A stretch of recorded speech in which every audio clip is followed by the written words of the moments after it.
Приветствуем, уважаемые любители волейбола, уважаемые любители детского спорта, вообще спорта. У нас идет финальная часть спартакиады учащихся Республики Саха-Якутия «Спортивные якутяне». И в финале за золотые награды встречаются сильнейшие на сегодняшний момент команды: сборная города Якутска и сборная Чурапчинского района. Сборная Чурапчи перед вами в желтых игровых формах. И, соответственно, команда города Якутска в синих спортивных майках. Сегодня слева площадки от нас будут играть. Почти праздничная атмосфера в нашем новом спорткомплексе села Хатасы. И под аплодисменты, под восторженные крики болельщиков, родителей, тренеров приглашается стартовый состав команды города Якутска. У нас в стартовой шестерке Якутска играют сегодня Полина Буртовая, Карина Колесова, Полина Гаманова, Анжелика Петрова, София Пестерова, она в качестве пасующего игрока. И под номером 4 у нас Карина Егорова за город Якутск. Главный тренер Светлана Игоревна Муратова. Перед вами как раз состав команды города Якутска. Тем временем на площадку выходят волейболистки Чурапчинского района, воспитанницы старшего тренера сборной Республики Саха-Якутия Саргаланы Семеновны Оконешниковой, и стартовый состав Чурапчи также разрешите озвучить. Это у нас под первым номером Мечия Евсеева, под 11 номером Мария Рахлеева, номер 9 Наташа Горохова, номер 5 Соня Соловьева, номер 6 Айгылана Черкашина и номер 12 Катерина Артемьева. Капитан команды у нас Мечия Евсеева, она сегодня в качестве пасующего игрока. Судьи готовы, команды готовы. И мы с вами также готовы к стартовому свистку. Табло у нас пока по нолям. Первая партия финальной встречи. И Наталья Горохова под 9 номером сейчас вводит первый мяч в эту финальную встречу. С вами комментатор Татьяна Иванова, режиссер трансляции Александр Маркин. Показываем сегодня волейбол. Финал девочек в рамках спартакиады учащихся «Спортивные якутяне». Первая атака города Якутска тут же закрывается высоченным блоком Соней Соловьевой. Соня Соловьева у нас, как вы уже знаете, член сборной команды Республики Саха-Якутия на предстоящих 8-х спортивных играх «Дети Азии». Как и, кстати, Наташа Горохова. Вот она перед вами, вторая ее подача. Снова очень усложненная. И Якутск остается без атаки. Красивая скидочка от Соловьевой. И уже в мгновение ока счет у нас становится 2-0.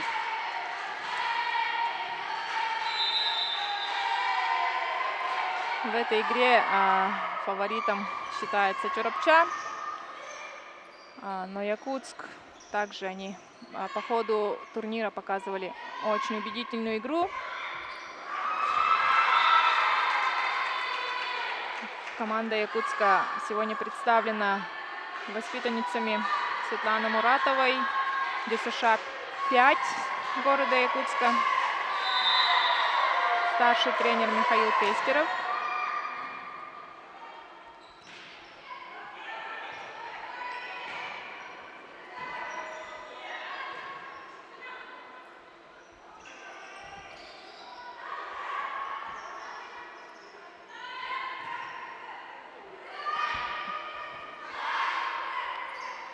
Хорошо страхуют девочки и с той, и с другой стороны. Но вот такая классическая скидка в первую зону в волейболе всегда чревата опасностями для защитниц. Уже на 5-й подаче Наташа. Пока 4-0. Доводка есть. По направлению, по диагонали пыталась сейчас пробить. А у нас Анжелика Петрова. Но, к сожалению, мяч улетел в аут. Либеро сегодня пока хорошо доводит. И, как следствие, получается со второго раза удар. Диагональный удар с 4-й зоны. 1-5. Первое очко. Зарабатывает город Якутск. Карина Егорова. —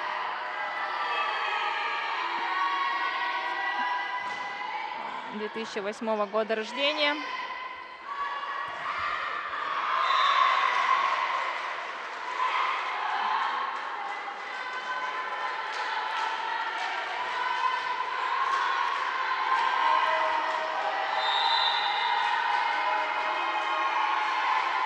С тех пор, как команды республики начали выезжать на Дальний Восток, на различные турниры, у девочек появились, ну, не только игровое мастерство, но еще и такие фирменные кричалочки, взаимная поддержка, припевочки. В общем, все как полагается настоящему волейболу. Все практикуют, воплощают в жизнь наши дети. И это, конечно, не может не радовать. Вот опять скидка в первую зону. Спасает ситуацию Якутск, хотела бы я сказать. Но, к сожалению, ошибочка центрального блокирующего. И очко уходит команде Чурапчи. Айгалана Черкашина.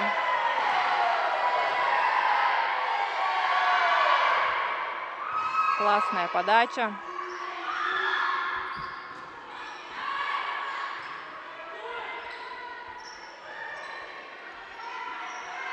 Пока пасы идут близко к сетке. И при высоком блоке не рискуют доигровщицы Чурапчи атаковать. Обходятся скидкой. Но вот атака с 3-й зоны, как глоток свежего воздуха. Очень красивое очко добыто чурапчинскими нападающими. Отрыв 4 очка уже в самом начале первой партии. Тем, кто только к нам присоединился, у нас идет финал за золотую медаль. Встречаются команды Якутска и Чурапчинского района. Спартакиада школьников. Спортивные якутяне. Айгалана продолжает подавать.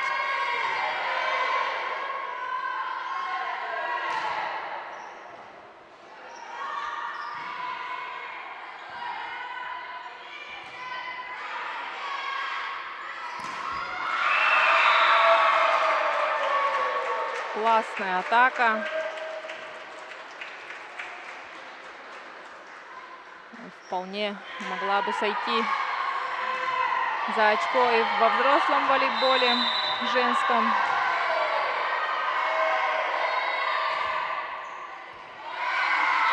И тут же последует укороченная подача.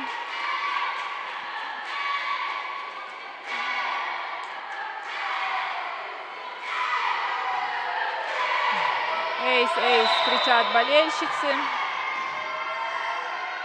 И пока проект успешный. Айгалана очередной эйс выдает, вынуждая команду Якутска взять первый тайм-аут. Со счетом 11-3 пока обеспечили себе комфортный отрыв чурапчинские волейболистки. Пока у нас длятся эти 20 секунд. Вспомним предыдущие стадии турнира. Из группы Чурапча вышла с первого места уверенно 6 очками. Только с командой Мирнинского района у них было 3 партии. команды Сунтара и Усалданского выиграли со счетом 2-0. Якутск также вышли с первого места в ключевой игре в группе, выиграв у Амги. И остались за бортом Татинский и Усмайский районы. Соответственно, в полуфиналах Якутск встречались с Мирнинским районом. И вчера выиграли у них. Черепчинский район выиграл у своих визави, у девочек Амгинского района. С хорошим таким большим отрывом. Вторая партия вовсе была 25-4. Сегодня до финальных игр состоялись игры за третье место. Девушки встречались Мирнинский и Амгинский районы. Мирнинский район выиграл 2-0. Среди юношей Черепчинский район взяли третье место в игре против города Якутска. И сейчас мы переходим на стадию золотых финалов. Якутск после перерыва, вдохновившись поддержкой тренера, подруг по команде, девушки пока показывают игру без ошибок. Черепчу мы видим очень вовремя, они умеют менять направление игры. И это даже речь не о том, что один нападающий там бьет резко по линии, а вообще о том, что разыгрывающие хорошо умеют выстраивать рисунок. Как атак, так и защиты мгновенно перестраиваются и обращают большинство действий в очко. Но пока такая редкая ошибка от нападающего Черепчи. 6-12. И на подаче у нас София Пестерова.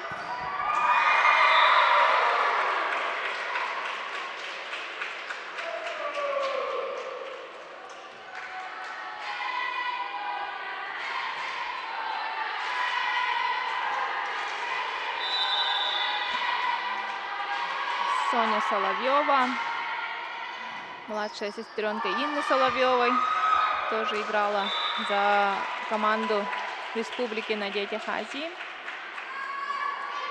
Она уже несколько лет тренируется на базе Черепчинской школы у Саргаланы Семеновны, показывая волейбол высокого уровня, оттачивая свое игровое мастерство. Уже 15-6 в пользу Черепчинского улуса.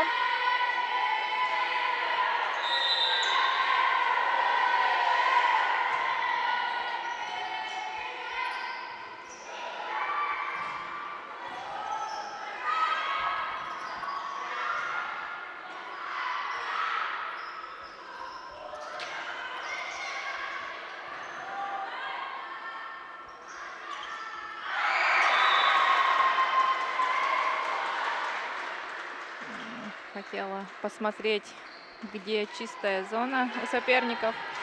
Наташа Горохова. Но в итоге досадная ошибка. Полина Буртовая, тоже высокорослая волейболистка. Хорошая подача. Пока на этом отрезке хорошую игру выдают столичные волейболистки. 8-15. Будут потихонечку приближаться к своим соперницам. Снова без атаки Черепчи, но тут мешают, чуть было не помешали друг другу девочки. Но центральный блокирующий Наталья Горохова свое дело знает. 16-8.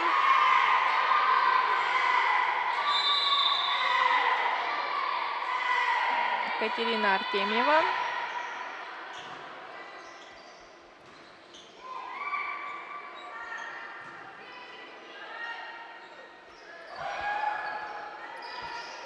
Страхуют девочки из Якутска друг друга.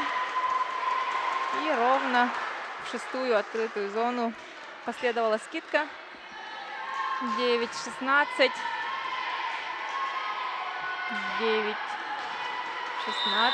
Все еще 7 очков разницы. Но детский волейбол, как и женский, не зря называют волейдольным. Все может поменяться на одной подаче, например.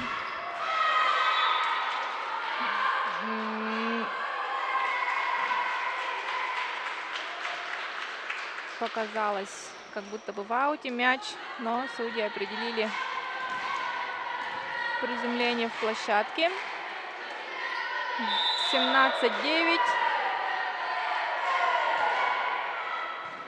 Мечия Евсеева, продолжатель традиций, семейных традиций волейбола. Младшая из сестер Евсеевых.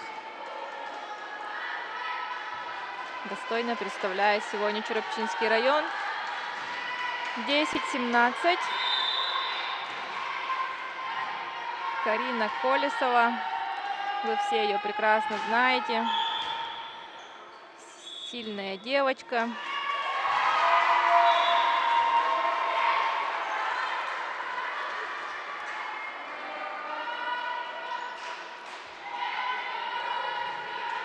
И уже всего 6 очков. Ну, на фоне этой первой партии можно использовать это слово «всего», да, потому что отрыв доходил и до 8, до 9 очков.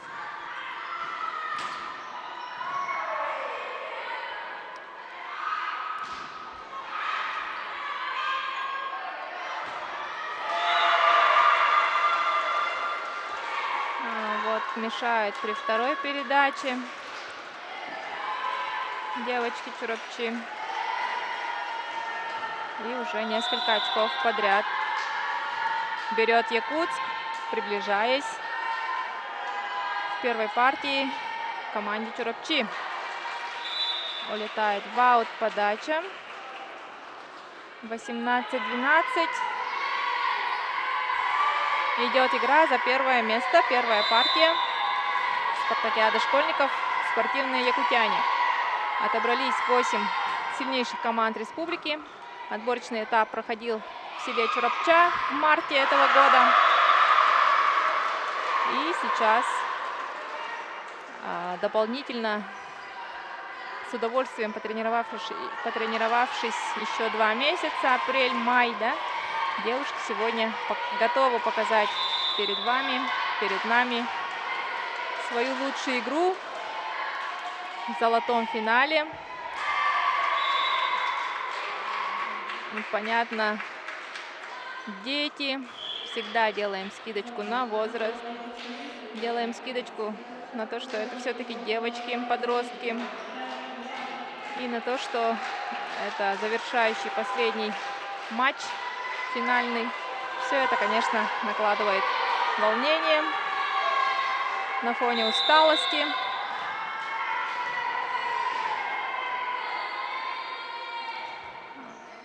Чурапчинки вообще проходят сейчас капитальные сборы к детям Азии. Поэтому сложна, но интересна жизнь чурапчинского подростка. В Чурапче витает волейбольный дух. В Чурапче в одной группе как минимум 20 детей. У них есть конкуренция, у них есть отбор. При этом очень дружелюбная семейная атмосфера всегда. Как среди юношей, так и среди девушек, конечно же. Чурапча – пример для всех сельских районов, которая служит базой, центром притяжения всех юных волейболистов, кузницей игроков. И поэтому вполне закономерно, что мы сегодня наблюдаем за ними именно в финальной встрече. Тем временем партия у нас идет по тихой концовочке. Уже за 20-очковый рубеж привалили чурапчинские девочки. Алиана Афанасьева, второй пасующий игрок Чурапчи, вводила мяч с подачи.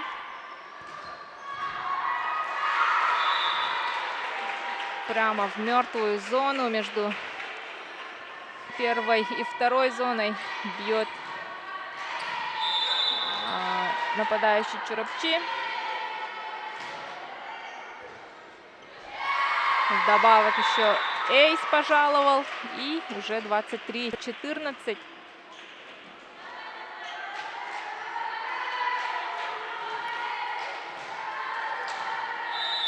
Алиана 2010 года девочка. 7 класс всего закончила.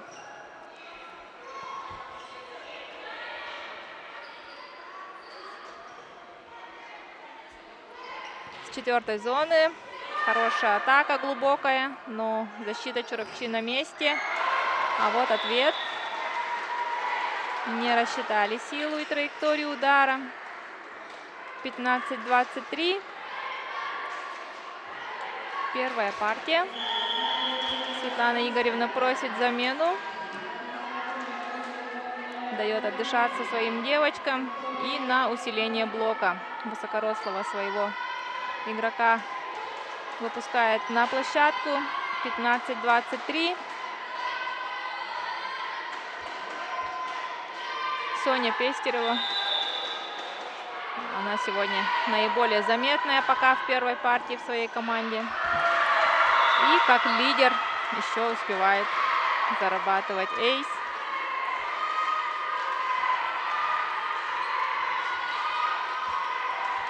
(16-23).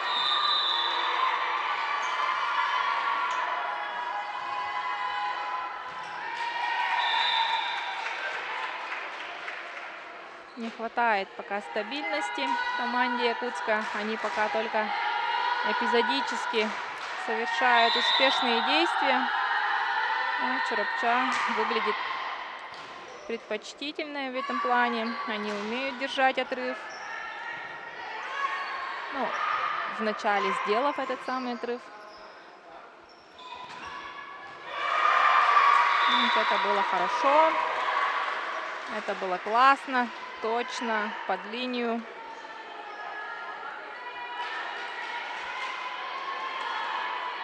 (17-24).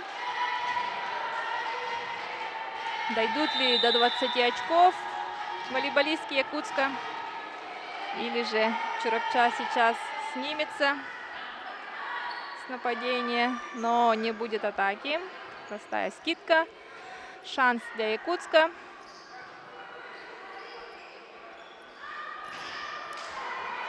Тут уже Горохова такие мячи не прощает. 25-17. 1-0. Первая партия остается в активе команды Чурапчи. И мы ждем вторую партию. И пока ждем ее, давайте немножко расскажу, что да как вообще, что за соревнование. Это у нас ежегодная спартакиада учащихся, спортивные якутяне.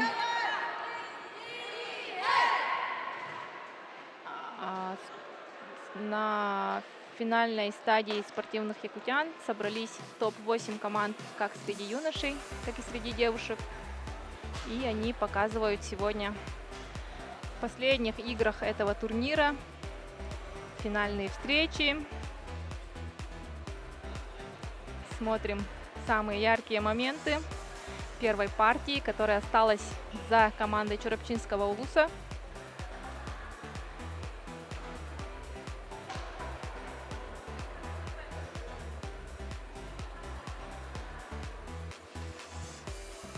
Очень высокий съем у девочек при нападении.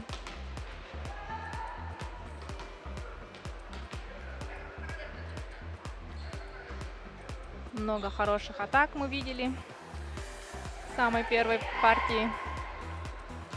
И благодаря нашим операторам, режиссеру мы имеем право, имеем возможность насладиться ими еще раз. Наверное, часть зрителей уже приметила для себя своих фавориток, любимец. Все болеют родители за своих деток, все родственники. Кто не смогли приехать в спорткомплекс села Хатасы, они уже, надеюсь, подключились к нашей трансляции и следят за своими девочками, болеют за них.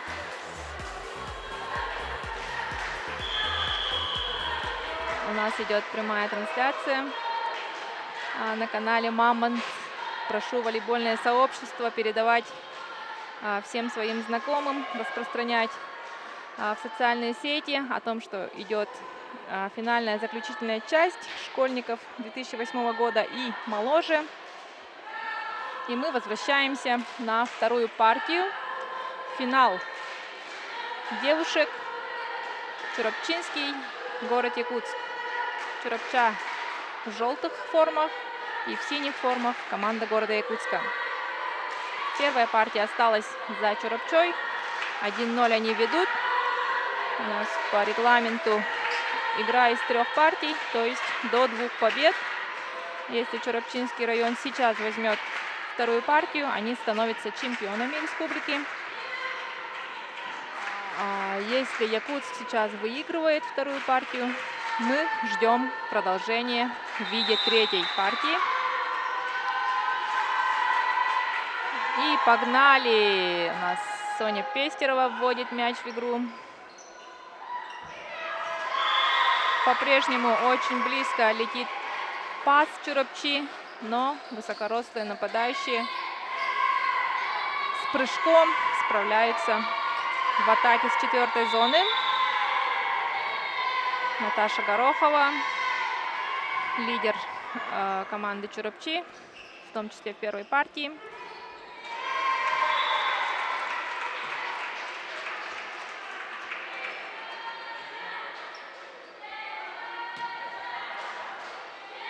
Саргалана Семеновна Конешникова, многолетний, многоуважаемый тренер Чурапчинского ЛУСа и старший тренер республики на играх Дети Азии предстоящих. Но тут была классная атака. Город Якутск именно с немножко отведенного паса умеет уходить от блока и атаковать под 9-й метр.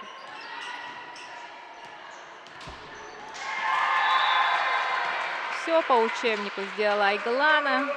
Очень классная техника у доигровщицы. Еще и очень хороший рост. Раз-два, разбег. Руки откинуты. Прыжок и удар. Короткий, сильный удар. Обязательно попадет в хайлайты. Я так думаю. И сейчас свое первое очко зарабатывает команда Якутска. Ой, второе очко. Счет у нас 2-3. Соня Пестерова, тоже продолжатель семейных традиций.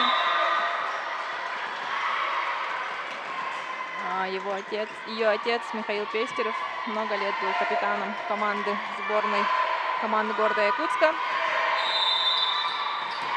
А дочка вот сейчас капитан команды детской сборной.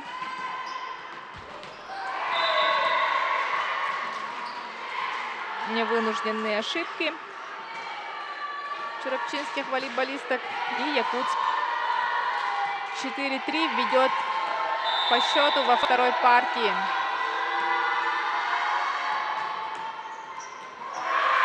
Очередной эйс от Пестеровой.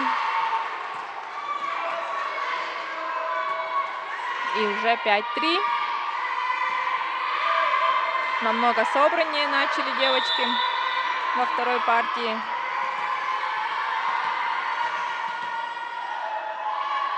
И снова оставляет без атаки Чурапчу Соня. Будет зато атака Якутска, но тут передача не очень точная. Не воспользовались своим моментом. Еще раз. Но тут Соня Соловьева своего не упустит с ее ростом, с ее зрячестью волейбольной. 4-5.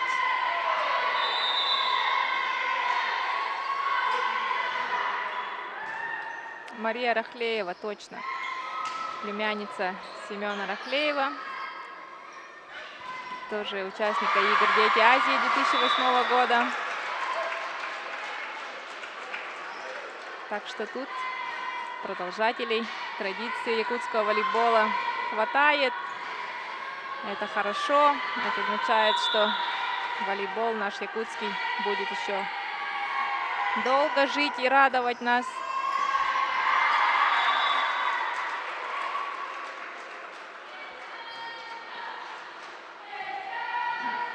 Радует, что возвращаются на свои былые высокие позиции команды Амгинского района, Мегино-Кангаласского района.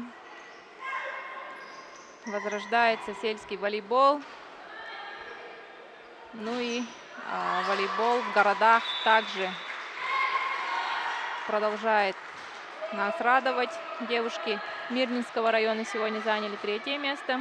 Команда якутского вот играет в финале. Мы помним, что в Нерюнгри есть тоже очень классная высокорослая команда. Ждем алданских. Усмайские девочки уже выходят тоже в передовики. Их ждем в следующем году. Ну, среди юношей те же районы, которые я назвала, и те же города, они попарно держат уровень, несмотря на то, что на все сложности, в первую очередь на финансовые сложности, не говоря уже об отсутствии финансирования выездных соревнований в различные регионы страны, так еще и зарплата тренерская в ДЮСШ очень маленькие, прямо скажем. И благодарим всех тренеров, которые сегодня трудятся во благо детского якутского волейбола. В большинстве своем на огромном фанатстве, преданности и любви к своему делу. И сегодня сильнейшие из них вывели своих воспитанников на финальные игры спартакиады «Спортивные якутяне».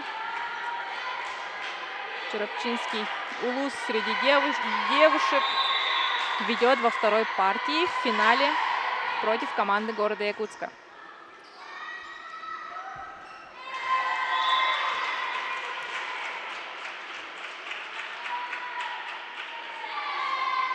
Потихо увеличивает отрыв команда Чурапчи. Давайте немножко понаблюдаем, за счет чего все-таки Якутск может ответить своим соперницам, которым они уже уступили в первой партии.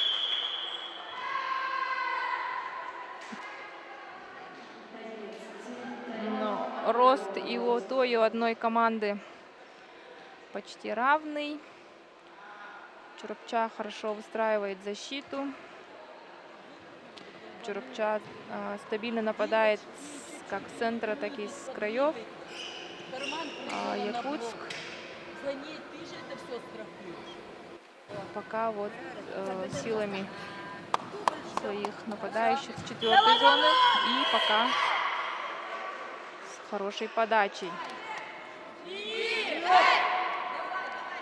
Чуть больше движения надо добавить девочкам Якутска.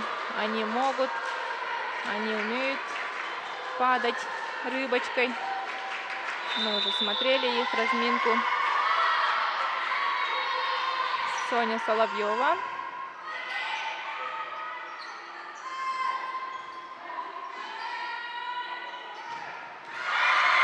И Наталья Горохова. Очередной удар поверх блока. 12-7. Юноши, финалисты уже потихо начинают свою настройку. После этой игры мы покажем встречу между командой Намского и Татинского улусов за первое место среди юношей. Полина Гомонова на подаче.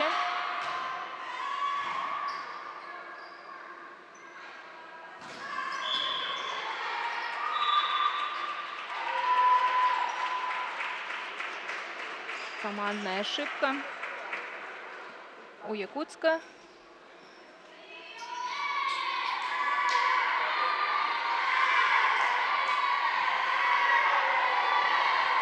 И Чурапча подает при счете 13-8.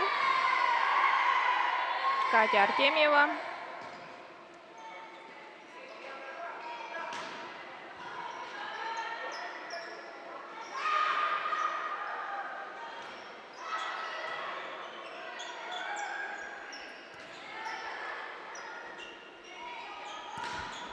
Хорошая атака Якутска.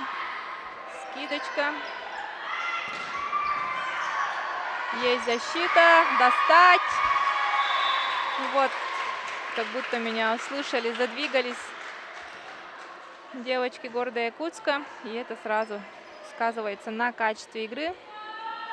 Когда есть хорошая доводка, есть точный пас и завершающее хорошее нападение. Все у нас взаимосвязано, друзья, поэтому начиная вот с этого приема идет пас и уже хороший удар. Доминируют в этом отрезке столичные девочки, но очень ни к месту, ни ко времени. Ошибочка в нападении с диагонали. 15-8. У Чурапчи пока был выдох, и сейчас они, полагаю, снова соберутся. И тут очень грамотно по блоку играет Карина Колесова.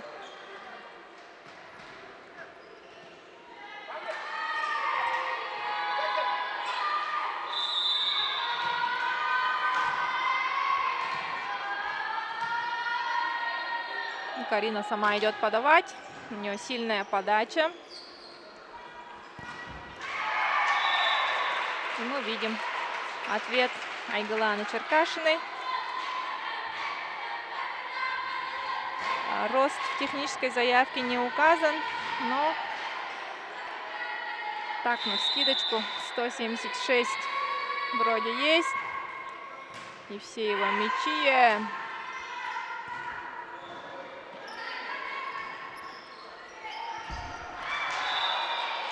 Немножко не успела Айгылана.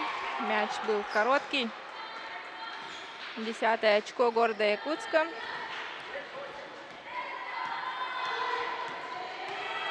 И Карина Егорова, 2008 года рождения. На линии подачи.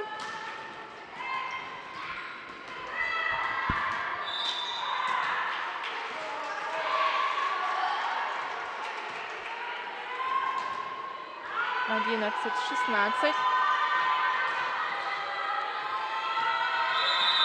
Надо поддержать хорошую свою подачу. Сыграть в защите сейчас, потому что Чурапча будет атаковать. Снова Айгылана. В этот раз без прыжка с места.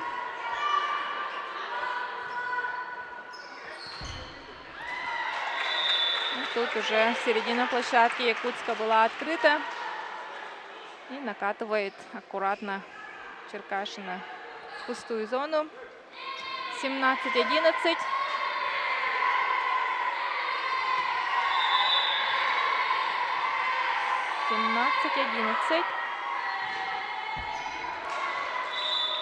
А вообще в этом году свои коррективы внесли несколько факторов, скажем так, да. И вообще, ну, в детском волейболе особенно это чувствуется. Ну, из мелочей состоит вся наша жизнь. В детском волейболе это особенно у нас проявляется. Например, этот возраст как раз девятиклассники. И Основные игроки из основного состава, девятиклассники. Почти у всех команд уехали сдавать экзамен ОГЭ. И было много случаев, когда команды просто выставили второй состав из малышей практически 10-11 годов. Также второй фактор — это то, что положение спартакиады поменяли за пару дней до турнира. Это тоже как-то внесло свои коррективы. Было оговорено в начале, что играют только те, которым не исполнилось 16 в финале. И тогда расклад фаворитов был совсем другой. А потом уже перед самым стартом все-таки разрешили 16-летним выступать. И тут уже, как говорится, лидеры совсем другие лица. 13-18. Соня Пестерова. Будет ли эйс? Но рискуя, ошибается, к сожалению. 19-13. Рахлеева подает. Чурапча сегодня играет с двумя пасующими.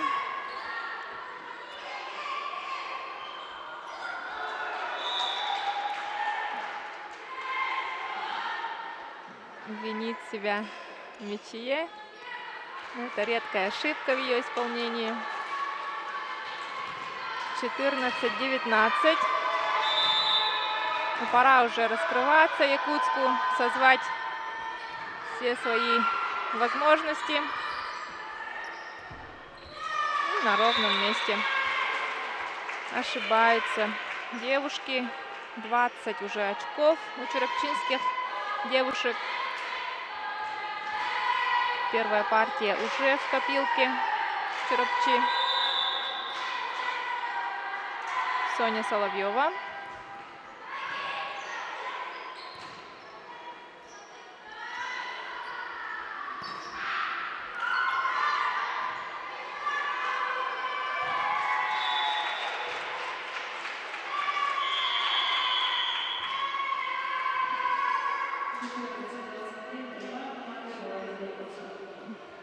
Тайм-аут у нас берет Светлана Муратова. 21-14. Чурапчи остается всего 4 очка, чтобы подвести черту и завоевать золотые награды. Будет ли противостоять этому Якутск? Вот в чем вопрос. Мы бы очень хотели увидеть даже третью партию, но хотя бы либо жди, пока он прокатится, боевую концовочку.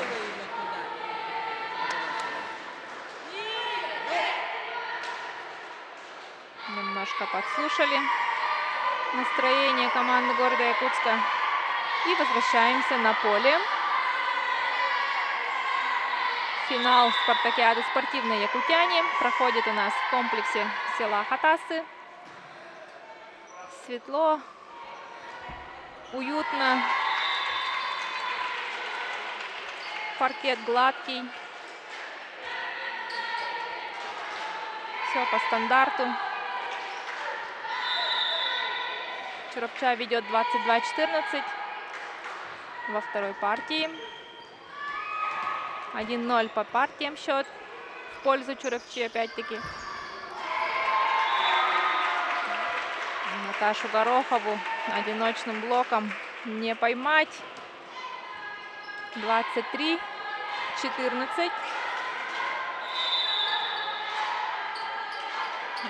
Послушайте музыку нашего зала.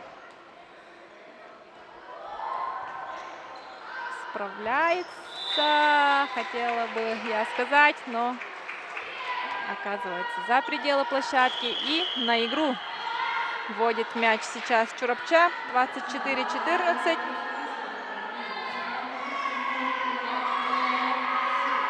Целых 10 очков отрыва.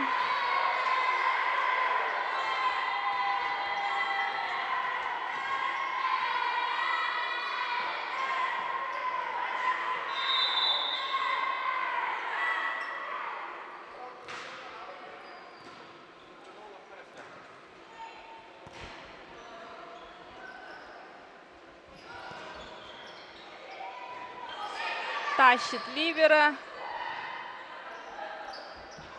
Скидка.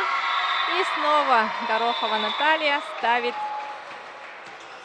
точку в этой финальной встрече. Поздравляем команду Черепчинского района, тренера Саргалану Семеновну Конешникову, управление спорта, администрацию района с золотыми наградами на спартакиаде школьников Республики Саха-Якутия.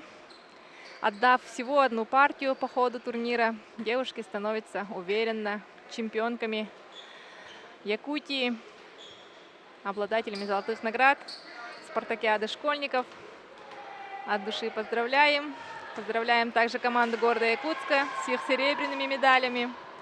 Поздравляем их тренера Светлану Игоревну Муратову с серебром своих подопечных. И вот она, радость победы. Радость победы на лице у игроков, у тренера. Пожелаем девочкам столь же успешной игры на предстоящих играх Дети Азии уже от имени всей нашей Республики Саха-Якутия. Благодарим за то, что были с нами, уважаемые зрители. Мы завершаем финальную встречу среди девушек, но обязательно вернемся, чтобы показать финал среди юношей в исполнении Татинского и Намского районов.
Уважаемые зрители, у нас сейчас перерыв в трансляции до 13:30 по местному времени.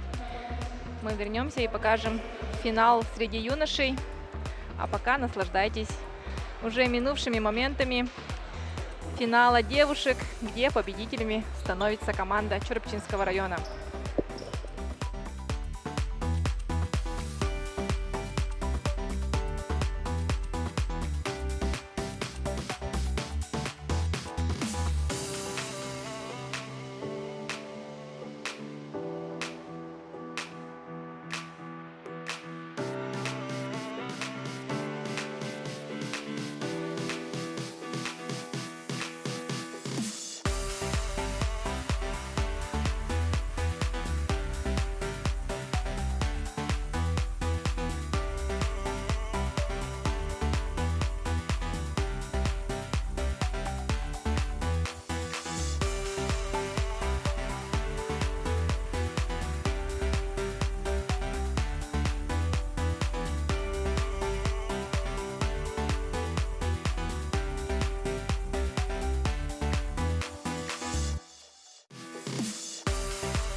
Приветствуем всех любителей волейбола, спорта из села Хатасы, где сейчас проходит финальная часть спартакиады учащихся республики «Спортивные якутяне». У нас заключительный матч, самый ожидаемый финал среди юношей между командами Татинского улуса, вот болельщики перед вами, и командой Намского района. Тоже немалое количество фанатов специально созывались, приехали из Намцев. И сегодня мы увидим сильнейших юношей нашей республики в рамках этого финала. Тренерский состав, также достоин друг друга. Главный тренер Иван Турнин и главный тренер Тимур Константинов. Также в тренерской связке у нас старший тренер команды Республики на детях Азии Айсен Жерготов. И в команде Татинского района Дмитрий Попов помогает сегодня главному тренеру. Перед тем, как игроки выйдут на площадку, чтобы показать лучший детский волейбол на сегодняшний день, который только возможен в нашей республике. Давайте мы расскажем, что было до этой встречи. Только что закончилась игра между командами девушек. В финале Чурапчинский район 2-0 выиграл команду города Якутска. И до этого за третье место играли Мирнинский и Амгинский. Девушки Мирнинского района остались с бронзовыми наградами. Среди юношей третье место уверенно заняла команда Чурапчинского района. На четвертом месте остались также команда города Якутска. И сейчас уже лидеры последних лет в детском волейболе. Команды, которые несколько раз играли во всевозможных полуфиналах и финалах в рамках первенств республики или других открытых турниров среди юношей. Они сегодня здесь и сейчас на главном старте республики. Спартакиада «Спортивные якутяне», куда отбираются топ-8 игроков нашей республики по итогам отборочных игр в марте. Также с высоких позиций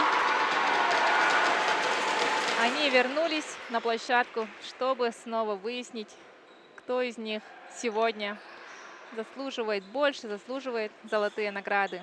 Конечно, все финалисты заслуживают те места, которые они вытренировались своим временем, своим потом, своим упорством, своей стабильностью. Но финалы спартакиады для того и существуют, чтобы занести их в официальные протоколы нашего региона. И сейчас выясним. Намский район Жерготов Константинов, либо Татинский Улус Турнин Попов. Сегодня окажутся на самой верхней строчке нашей таблицы. Представили судей, которые сегодня обслужат нашу игру. Первым судьей у нас выступает так, насколько я вижу, это Гаврил Савин. На площадке приглашается стартовый И состав перед вами команды игровой Намского состав команды Намского района. Игрок под номером 1 Айтал Савинов. Приглашаются игроки стартовой Номер 5 шестерки. Алтан Афанасьев. Это у нас будет Номер 8 волейболист под номером Владимир 1 Айтал Нуриев, Савинов, капитан под команды. номером 5 Алтан Номер Афанасьев, 9 Эрчим под номером Ядреев. 8 Будимир Мыреев, Номер под 10 номером 9 Эрчим Валерий Ядреев, Портников. номер 10 Валерий Номер Парников и номер Артур 3 Артур Портнягин. Портнягин. Либеро команда Алексей Первым Слепцов. либеро команды заявлен Алексей Слепцов. Антон Слепцов, второй либеро Главный Айтал тренер Жирготов, 2014 Айсен года Жирготов. рождения. Старший тренер Тимур А, Константинов. Вызываются на площадку игроки в черно-голубых игровых формах. Команда Татинского района.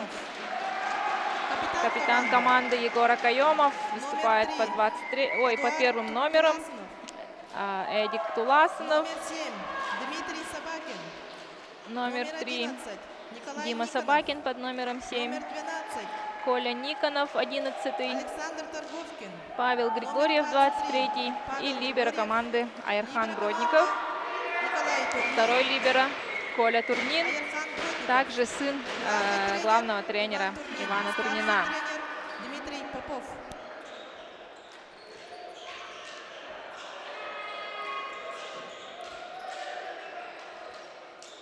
Для интереса трое игроков из команды Намского Улуса входят в сборную команды Республики Саха-Якутия на играх Дети Азии. И они сейчас в процессе усиленных сборов. Это Айтал Савинов, номер 1, Алтан Афанасьев, номер 5. Ой, извиняюсь, номер 5 Алтан Афанасьев, Будимир Мыреев, номер 8 и Артур Портнягин под номером 3. Из команды Татинского улуса в Дети Азии входит Егор Акаемов, капитан. Но на Детях Азии мы увидим его в амплуа либера. А сейчас секретариат и судейство проверяют расстановку, игровые номера. Мы видим, что подача, первая подача будет со стороны Татинского улуса. И на линии подачи Дима Собакин. При счете 0-0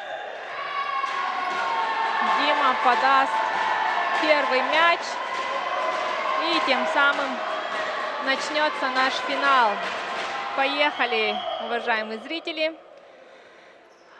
И сразу то ли фальстарт, то ли что. Без свистка подает Дима. И у нас дубль 2. Камера, мотор. Поехали.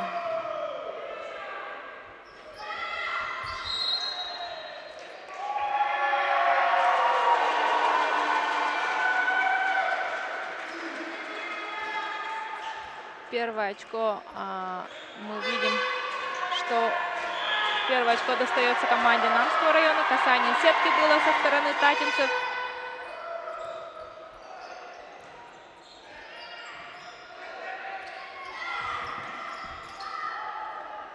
Блок на месте. И классный первый темп выдает команда Намского улуса.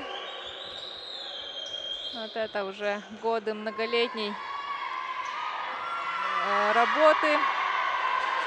Вот это классное чувство связки, когда нападающий и разыгрывающий как один человек действует.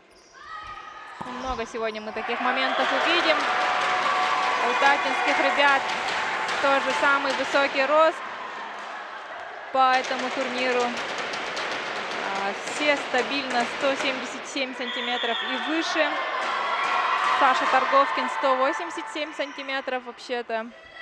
Поэтому битва титанов, игра гигантов, игра равных достойных соперников. Будет игра умов от тренера, стратегия, тактика. В общем, все будет в этом финале, друзья. И мы продолжаем с вами наслаждаться, вместе радоваться после каждого успешного нападающего удара. В этот раз у нас Алтан Афанасьев на линии атаки был с 4-й зоны и принес 4-е очко команде Намского района.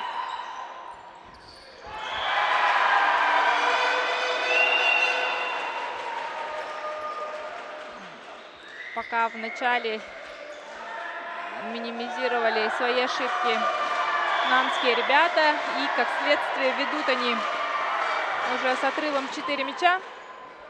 Но начало это просто начало, которое ничего обычно не предопределяет. Только показывает настрой и уровень волнения команд. Много победных танцев сегодня мы посмотрим. Особенную радость обычно приносит очко, заработанное в блоке. Но тут Алтан, к сожалению, ошибается. И уже 3-5. Татто догоняет. Саша Торговкин, 187 который.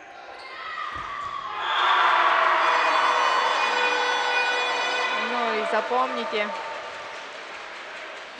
этого центрального блокирующего.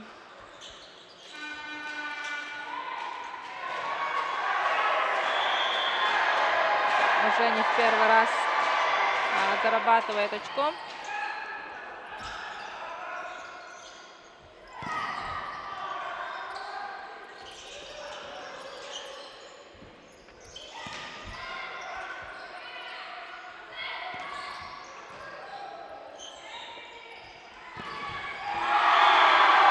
одиночным блоком. Закрывает Алтан Афанасьев. Пока Алтан очень заметен на первой линии.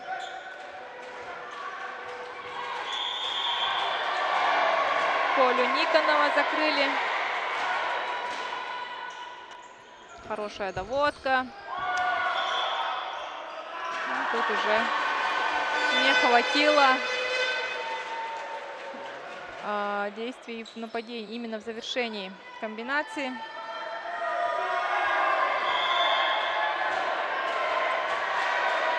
Все игроки друг друга очень хорошо знают.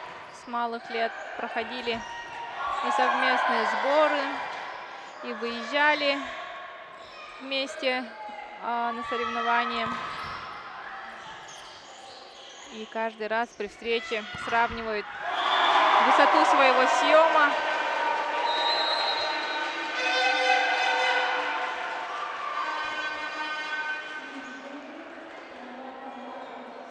Ответ намского блока тоже не менее впечатляющий. Эрчим Недреев 180 сантиметров.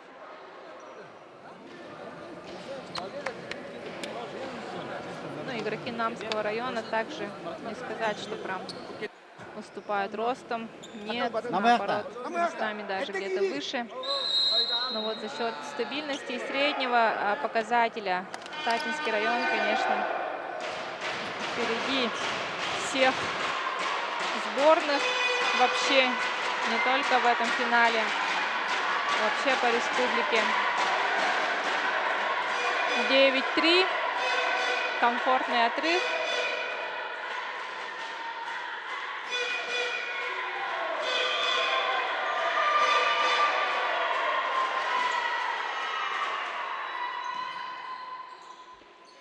Что придумает Тата?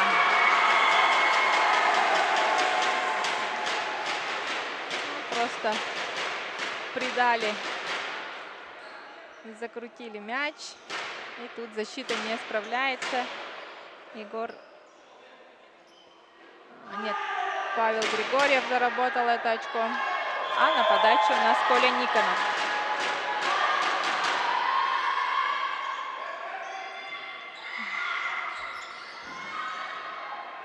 Достают мяч в последние доли секунды. Нам атакует.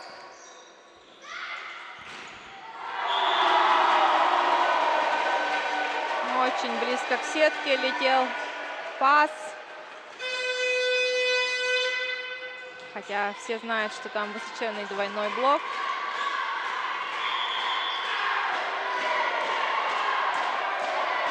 И Алтан Афанасьев, которого мы уже запомнили.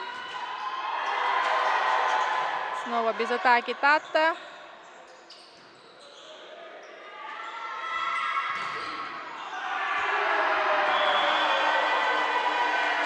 Бежит за мячом Павел Григорьев. Старается. И это тоже должно как-то вдохновить товарищей по команде. Когда один человек бьется до конца, это всегда дает какой-то выхлоп положительный.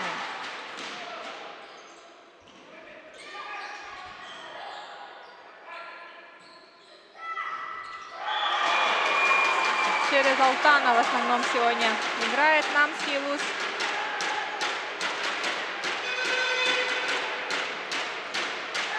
Ну, 5-11.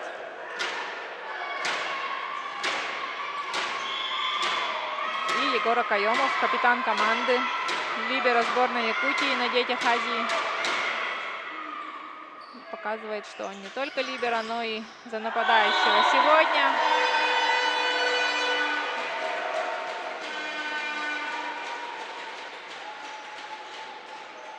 Классный повтор. И мы видим, как зарабатывается очередное очко от Будимира Мыреева в этот раз. На подаче Валерий Парников. Ошибку в расстановке зафиксировали судьи. И очко 13 уже идет в копилку Намского района. На подаче у нас и Валерий Парников.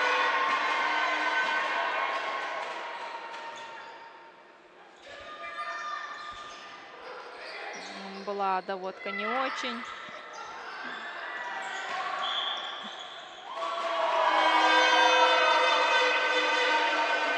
Ошибку при второй передаче определяет первый судья.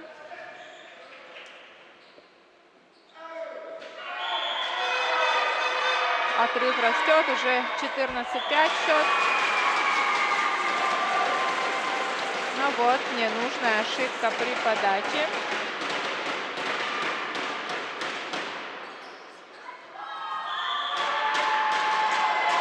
Со стороны Татты Эдик Туласонов. Но пока мы видим, что команда еще не показала весь свой потенциал. Возможно, с этой подачи после такого эйса уже начнет набирать свой реальный ход и подравнит ситуацию на табло.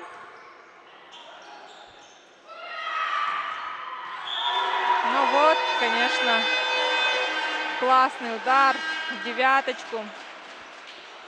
Эрчим Ядреев, 2010 года рождения, но 180 сантиметров роста.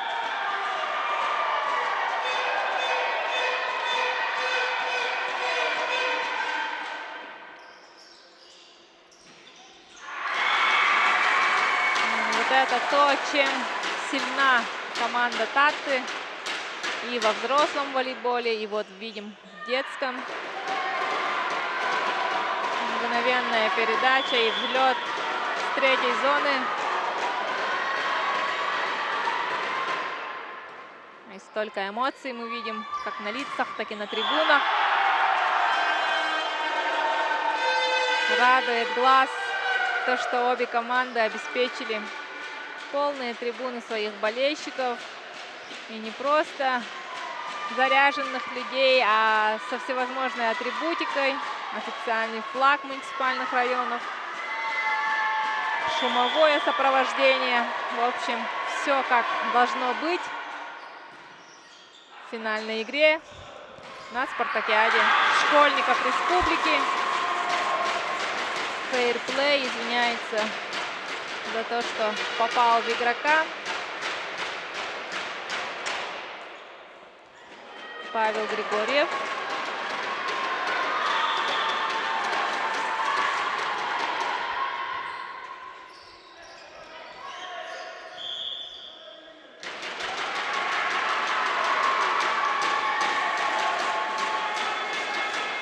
Касание сетки.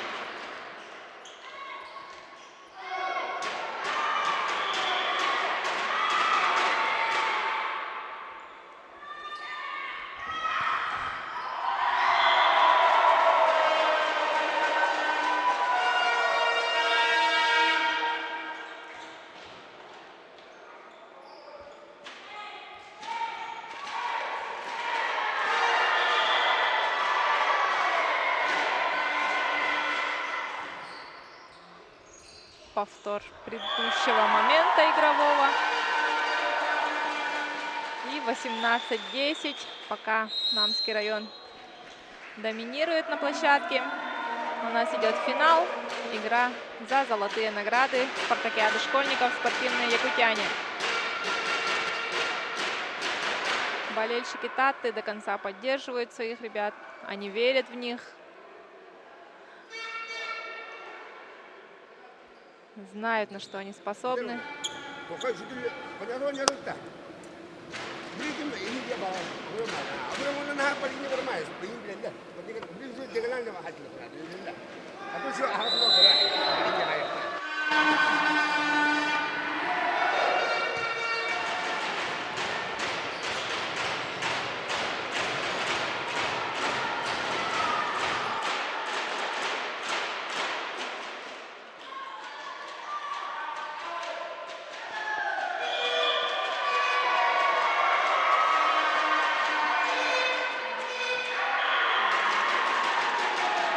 Айкал Савинов ошибается при подаче. И, возможно, сейчас именно с 12-го номера татинской команды Саши Торговкина начнется возвращение в игру команды Татты, потому что мы ожидали более напряженный финал. И мы все еще верим в татинцев, что они смогут вернуть себя в игру и подарить нам 3 партии этого финала.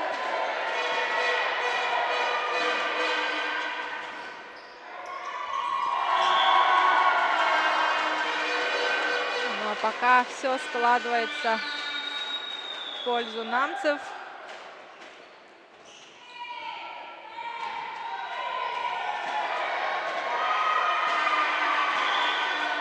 Двадцать 11.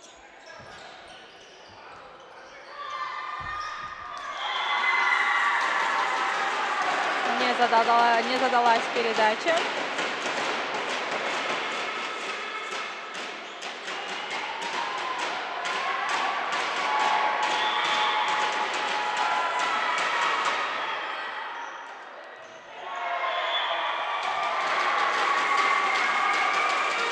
Тринадцать 20.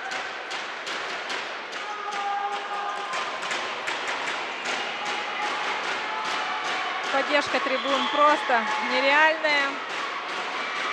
И гонят своих парней.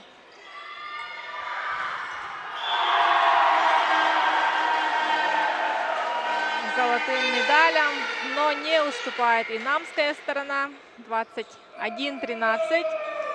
Вступаем в стадию концовки первой партии.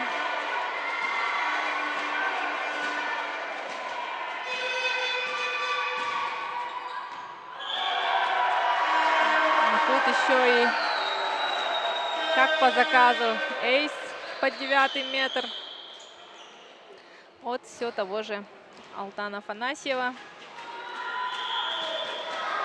лидера команды намского улуса.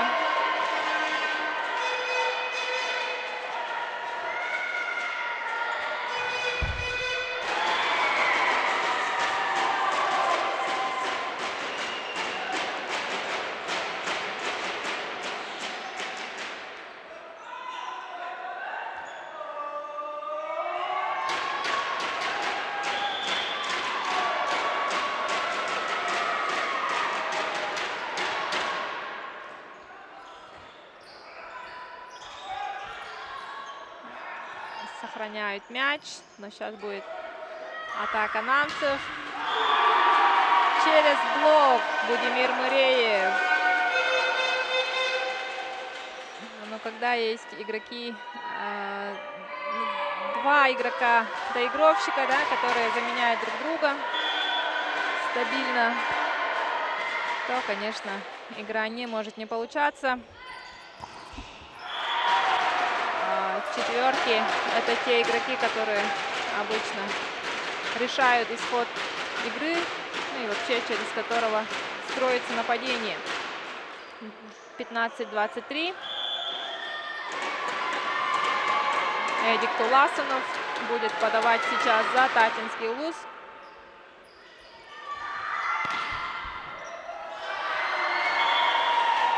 Но в защите на задней линии что-то татинцам надо делать, потому что против таких нападающих очень сложно играть без сейвов. Заменяют на подачу Артем Гоголев. Заходит в игру. Действительно классная подача у него. Это очень ценно, чтобы выйти замены и сразу силовую. И заложить фундамент будущей атаки. Победной атака Будимира Мыреева, которая ставит точку в этой первой партии со счетом 25-15. С неожиданно большим отрывом. Первую партию записывают на себя игроки Намского района. А вот эта команда сейчас должна что-то с собой поделать и вытащить такие из себя свои лучшие качества свой волейбол, который действительно им доступен, который они умеют. Татинские ребята тоже сыгранная команда. Они постоянно проходят сборы со своими взрослыми, старшими братьями. Ну и одна из самых выездных сборных нашей республики, как и команда Намского района. Соответственно, Намский район у нас база волейбольная республиканская. Это республиканская спортивная школа, специализированная спортивного олимпийского резерва.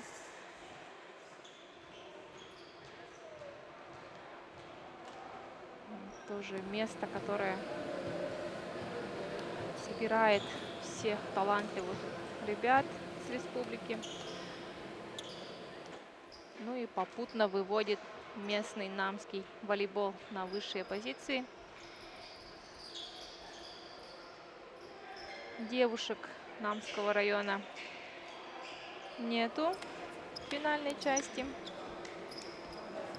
но зато юноши за всех отдуваются, успешно играют в финале и пока выигрывают 1-0 в заключительной игре нашего турнира, нашей спартакиады, которая проходит в эти дни, уже третий день, в спорткомплексе села Хатасы.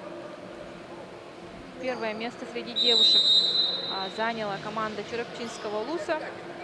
И мы выясним сейчас, кто увезет золотые медали сегодня среди юношей. С аплодисментами встречаем ребят, они возвращаются на поле.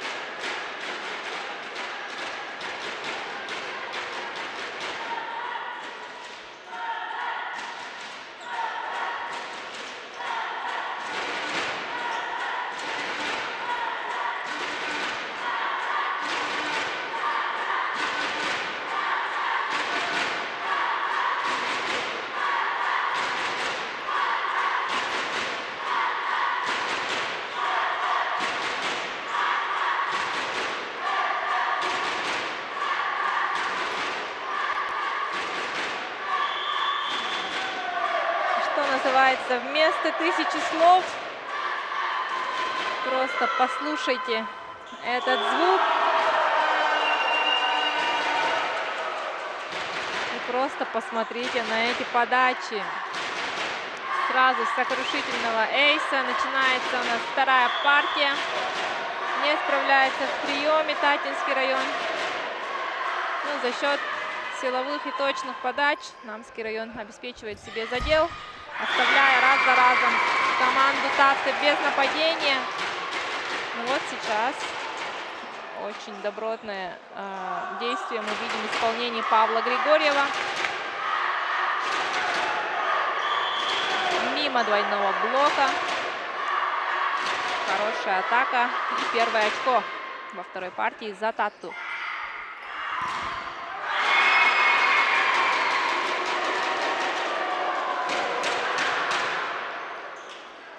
Такие высокие, близкие передачи. Блок, конечно, поджидает, рассчитывает точку и прыгает ровно под удар.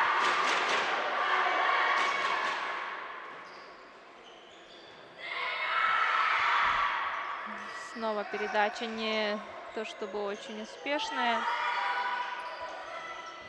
И Татта должна наказать за это, за что и было совершено в исполнении Саши Торговкина. Самый высокорослый в этом финале и, возможно, даже на этой спартакиаде. 3-1. Татта ведет во второй партии.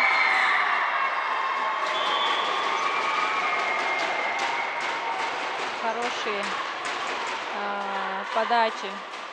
Очень нужны были сейчас именно такие вот действия. И спасибо Диме Собакину, что возвращает Татту в финал. А Татту, разогнавшуюся, поймавшую кураж, как правило, очень сложно остановить.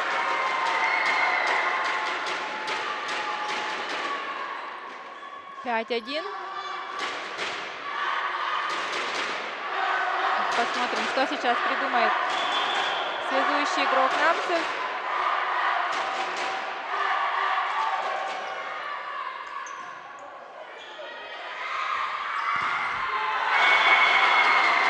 И от блока попадает на площадку. Мыреева закрывают с диагонали. И тут блок прям просчитал это действие. Извиняется за недоработанный удар Будимир. И 1-6. Какое-то симметричное начало движения первой партии. В первой партии с таким же большим отрывом повели намские игроки, а сейчас уже побеждает игровой настрой Таты в дебюте этой партии второй. Дима Собакин продолжает подавать. Это на него в первую очередь был взят перерыв, и он сработал. Обычно после перерыва есть некоторые сложности на настройку игроков на подачу.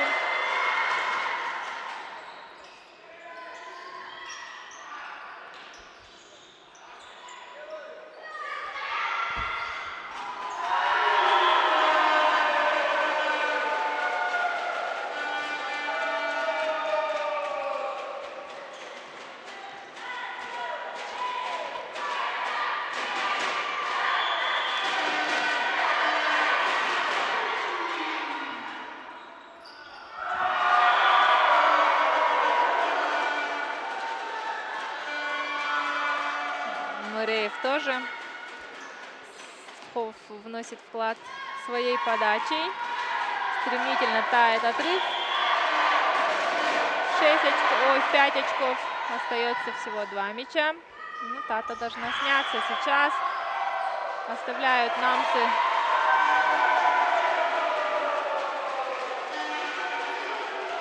мяч, и судьи определяют касание сетки.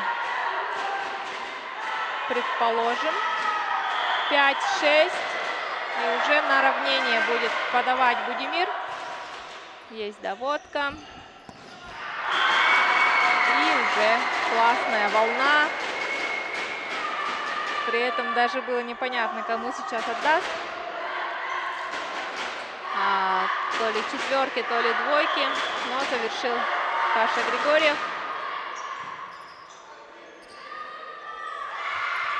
Ну, такие моменты, конечно, безусловно, очень украшают всю игру.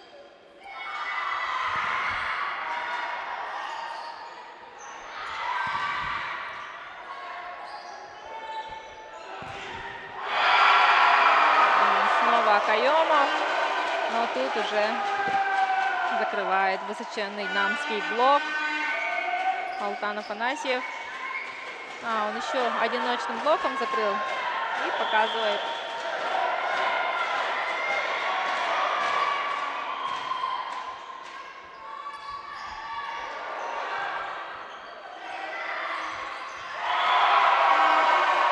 Но это уже совсем по-взрослому мудро.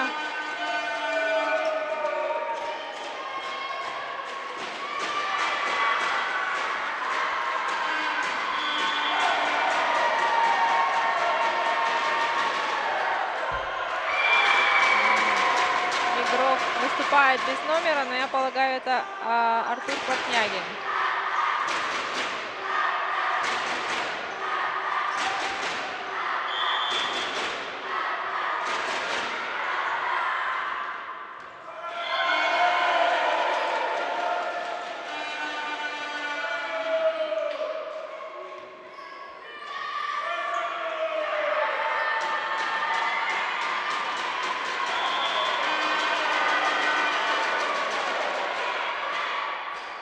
Как ни в чем не бывало, исчез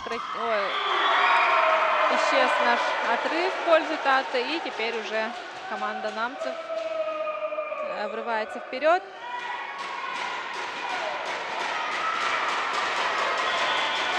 Девять 5 уже в пользу намских волейболистов.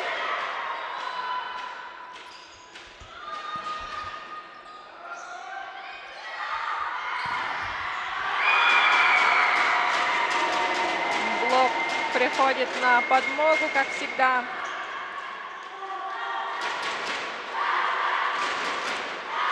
Критические или равные моменты в волейболе, роль блока достаточно высокая.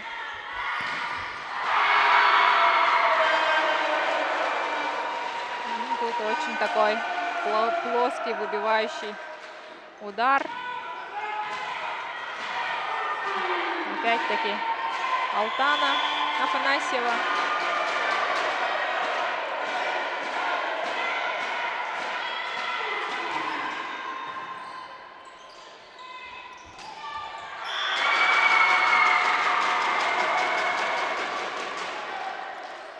Наконец-то вспомнили свои сильные стороны. Татинские игроки первым темпом. Блок намцев не успевает. И очко от Эдика Туласунова. 10-10. Наконец-то у нас идет финал, который финал. Равный счет, равная игра.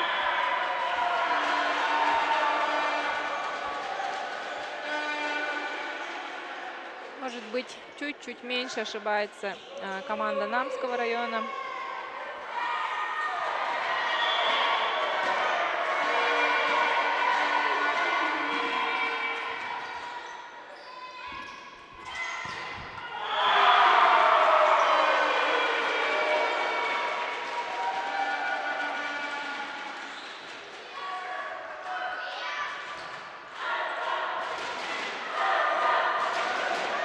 Закрывают у нас Павла Григорьева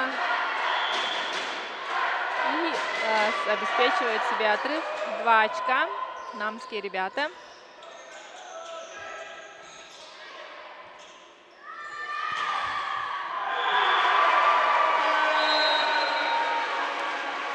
Пока за счет скорости намские игроки в основном выигрывают.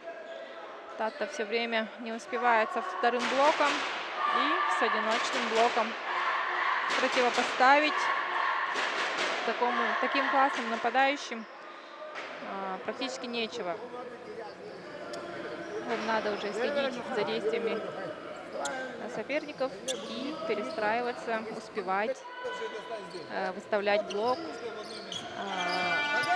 и в защите успевать отходить, либо наоборот заходить на скидки.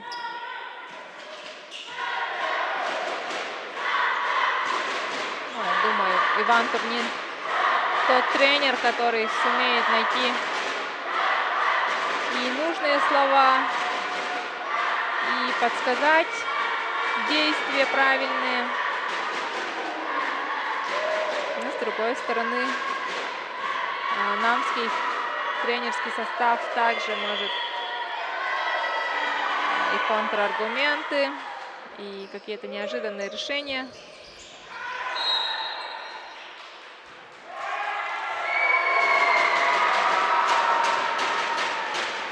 Второй судья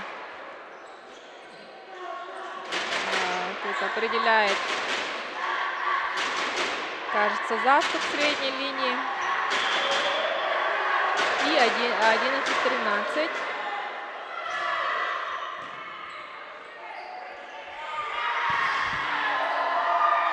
Вот тоже классная передача.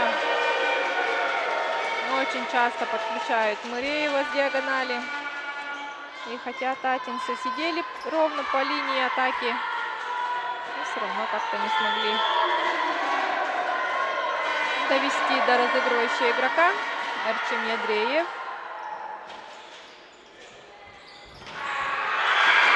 Хорошая волна.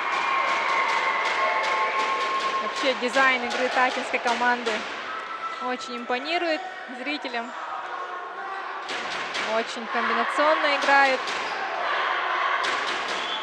парни И вот Собакин Дима, автор ни одного эйса за сегодня. Не смогли удержать. Портнягин вообще над чистой сеткой выходит.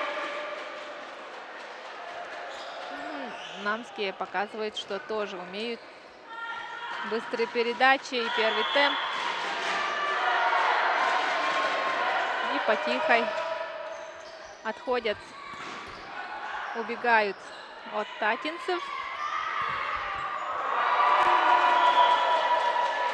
Тренер прям на изготовке, он даже готов сыграть в защите вместо своих ребят.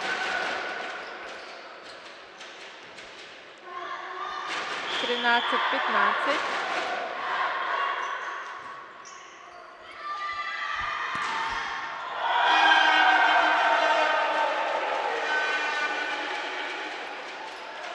Глубокая атака. Вот как раз первый темп уводит блок татинцев. И спокойненько над чистой сеткой доигрывает нападающий.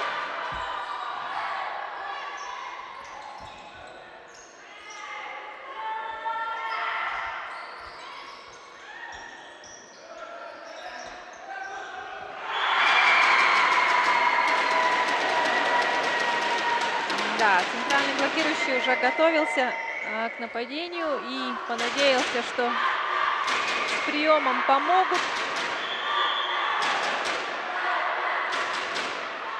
Тем более либеро там стоял.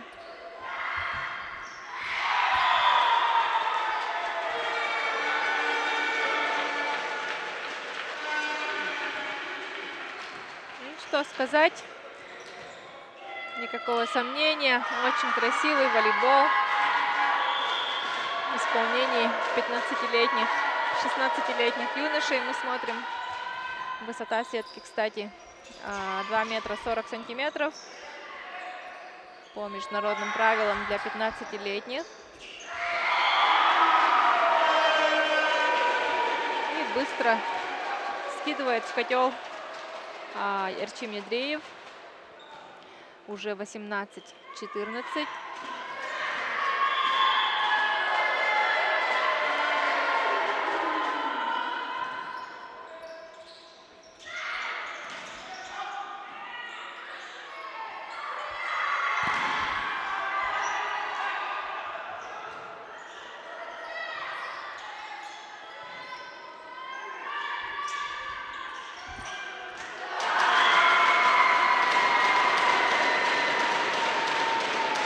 Успели просунуть в пустую зону руку.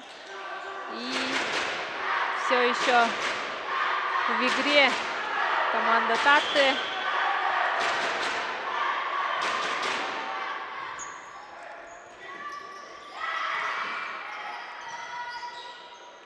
Будет ли атака? Переходящий мяч. Теперь с 4-й зоны. Ну, это уже Егор Акаемов. Его личное мастерство.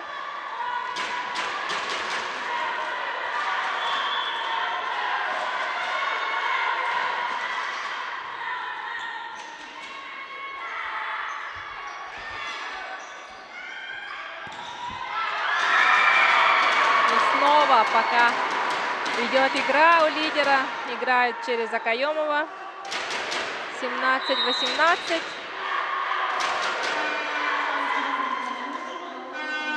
Не успел тут центральный блокирующий Намцев. И чтобы прервать серию неудач, тренер Намцев сразу берет тайм-аут. Идет у нас вторая партия финала спартакиады учащихся. Спортивные якутяне.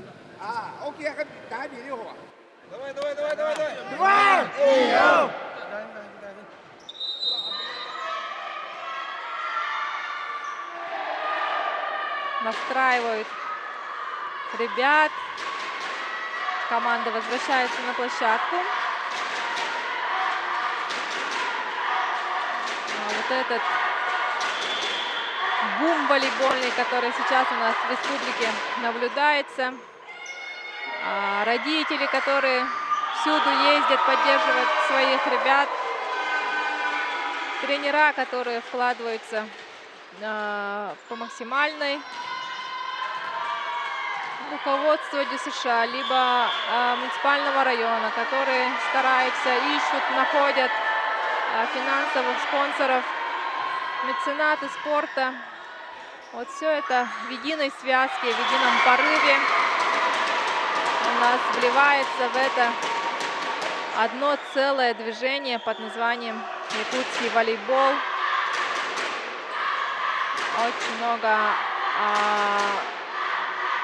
поклонников волейбола именно среди детей подрастающего поколения.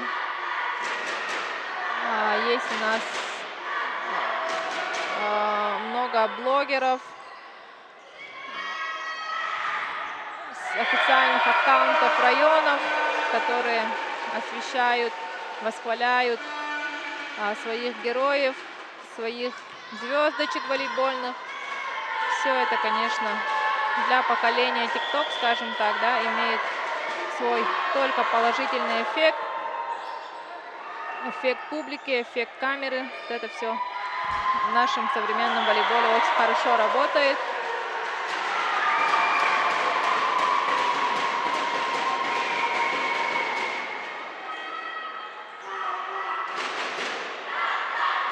И кто бы мог подумать каких-то 6-7 лет назад, что у нас подрастут такие ребята, которые завоевывают серебряные медали на Дальнем Востоке на официальном первенстве. И с такими темпами мы уже в ближайшие 5 лет вправе ожидать успешного выступления, выхода в финальные части России, если все будет хорошо организовано в профильных министерствах. Наши возрасты, группы, они все должны быть синхронизированы под регламенты российских соревнований. Есть у нас девушки и юноши, которые могут, умеют, работают. 20-21. Какой блок, какой удар и какие в защите прыжки. Очень высокий уровень волейбола на этом финале, друзья.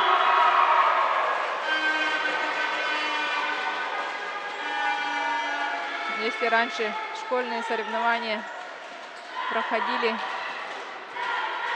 только в присутствии парочки самых преданных родителей, то сейчас уже привлекают полные трибуны, собирают зрителей в прямом эфире нашего телевидения, например. В соцсетях тоже идут трансляции.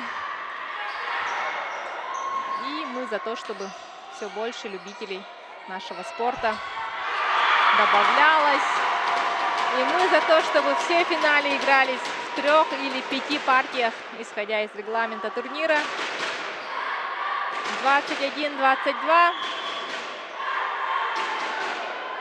В трос идет нападение. Есть мяч. Но тут немножко перемудрили татинцы. Надо было просто быструю скидку 2 руками как вариант. И уже всего 2 мяча до финального свистка. Но даже Алтан Афанасьев, явный лидер команды и явный лучший игрок финала, ошибается при подаче. Это все накал нашего турнира. Это все детская психология. Мяч в игре.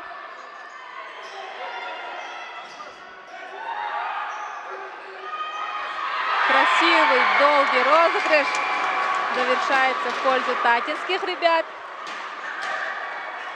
Они прям заряжают весь зал своим настроением, своей искренней бурной радостью. 23-23. Еще ничего нельзя говорить об исходе этой партии. Ну и даже в такие моменты судьи беспристрастны, определяют ошибку при второй передаче.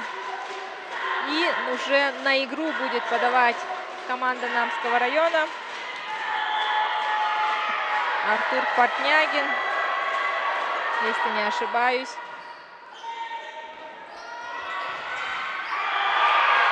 Блокаут, Акаемов свое дело делает. 24-24. Нужна хорошая подача татинцев, либо нужен съем для команды Намского Улуса. 24-24.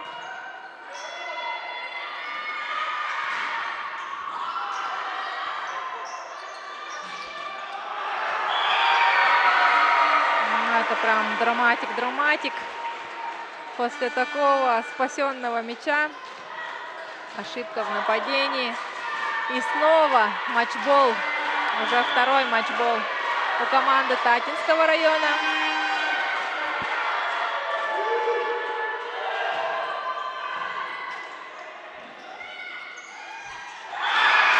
Ну и как же грамотно действует Егор Акаемов. Он сейчас уже на подачу уходит. Это прям, когда человек подключает обманные движения, это уже уровень 3.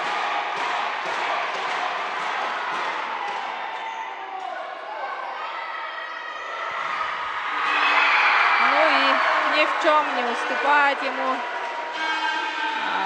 капитан команды Намского района Будимир Мыреев.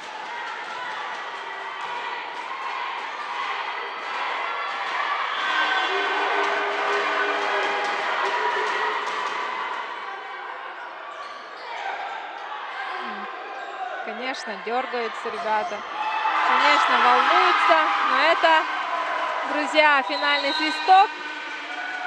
Это победа команды Намского района, с чем мы их и поздравляем. Спасибо команде Татинского района за то, что пытались, старались, за то, что мы увидели такую классную вторую партию и серебряными наградами Ивана Турнина и его команду. От души поздравляем. Чемпионы Намский район, воспитанники Тимура Константинова, Айсена Жирготова завоевывают золотые награды спартакиады. Ой, подождите. Все, что было произнесено, неужели это в пустоту? У нас какие-то непоняточки со счетом. И мы все еще остаемся в игре. Это какой-то сбой. Плохо, что не показывает табло. И мы видим, что у нас 27-27.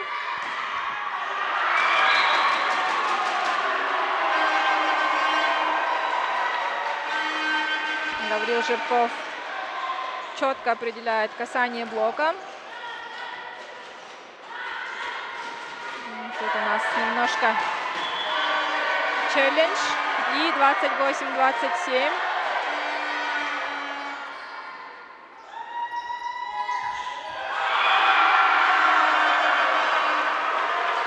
Ну, теперь уже, да, теперь уже можно на повторе то, что было уже произнесено.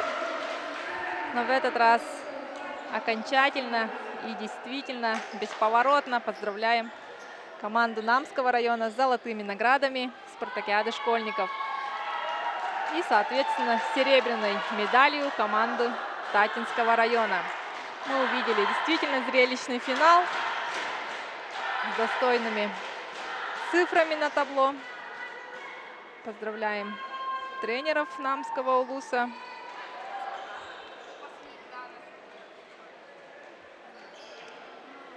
И перед вами лучшие моменты от нашего режиссера трансляции Александра Маркина. С вами поработала комментатор Татьяна Иванова и вся наша команда телеканала «Мамонт». Всех благодарим за то, что были с нами. Приходите на волейбол в залы, а если не получается, следите за прямыми эфирами. Спасибо вам за внимание.